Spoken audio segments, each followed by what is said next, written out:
It was a close call in Salt River, Clarendon, when a group of spearfishers came face to face with danger in the water. A crocodile attack left them injured and in hospital after what could have been a deadly encounter. Romarda Lyons reports. Spearfishing in Salt River in Clarendon, something they've been doing for a while. But sometime after 6 p.m. on July 9, a completely new experience. When they were done and leaving the river, they were attacked by a crocodile. It's one way in and one way out.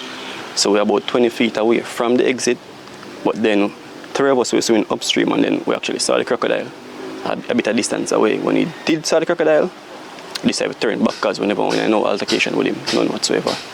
So we turned back and tried to climb up on the river banking, but it was a bit high and there was a river cane there also.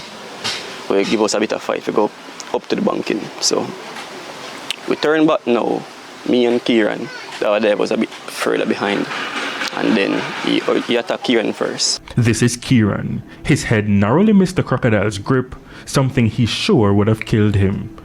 All in my mind, I just say survive out of the whole situation. That's all in my mind, survival.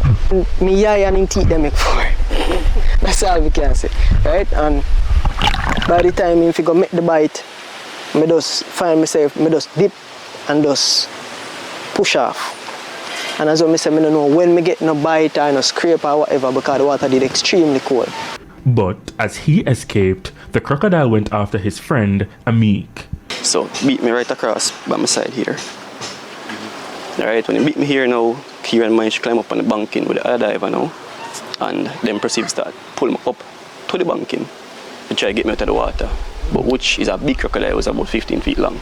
It was like a tug of war between the other 2 divers and the crocodile. Yeah, so I come in to get that broken clavicle right here and a fractured femur. So we were there back and forth for a while. So as them pull me up, the crocodile pull me back under the water. He was trying to give me the death roll, but never had a chance because half my body out of the water already. So back and forth as I say. And then somehow, I don't know how it happened, but my other friend reached back down into the water and pushed him on inside the crocodile mouth. And then doing that, he ended up, crocodile cut out the whole of his finger right here. And for a split second, managed to break free, and I saw him go up on the land. What was going through his mind? At one point I thought I was going to die, totally honest. So in that space of time I actually prayed. You can ask them to verify it. I actually prayed and said, Father God, I beg you, don't make us die here today. Give us another chance. Both say they knew crocodiles were in the water. On this trip, however, none was spotted. And ultimately, the men say it's a risk for an honest living. It's just as if you out here going to do your recordings for TVJ News. We have to go there to get our food. So that's why. At the same time, a life lesson and advice to other fishers. Yeah man, if you know say crocodile in there, I got advise you know, don't go in there, none at all. Leave your foot on enough wet, don't go in there. If the river pass my neck, I not go in there. Romarda Lyons, TVJ News.